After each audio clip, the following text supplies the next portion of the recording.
Hello guys, welcome back to my channel. দেখো, আজকে পুরুষোত্তম মাসের প্রথম দিন, জ্যৈষ্ঠ মাসের 1 তারিখ। আমি এখানে লিচুর মালা এবং কটা টগর ফুলের মালা আমি করে নিয়েছি। তারপর সকালে মালাগুলো আমি খুলে নিয়ে নতুন মালা আমি পরিয়ে দিলাম আমার মহাপ্রভু এবং রাধাকৃষ্ণকে। তারপর আমি লিচুর মালা পরিয়ে দিলাম। আমি লিচুর মালাটা গলাতে পরতে পারিনি, তাই হাতে পরিয়ে দিয়েছি। তারপর হাতে দুটো ফুল দিলাম। তারপর তোমরা যদি পারো 33টা প্রদীপ এই পুরুষোত্তম মাসে যে কোনো একদিন দেবে। আমি 33টা প্রদীপ প্রথম দিনে দিয়ে দিচ্ছি।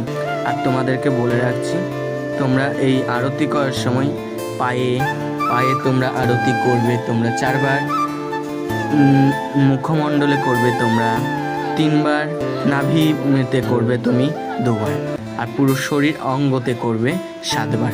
তাহলেই হয়ে যাবে। জয় মহাপ্রভু রাধাকৃষ্ণ, হরে কৃষ্ণ হরে কৃষ্ণ। তোমরা ভালো থেকো, সুস্থ থেকো। আমার সাবস্ক্রাইব করে দেবে চ্যানেলটাই। Tata, bye bye, Radhe Radhe.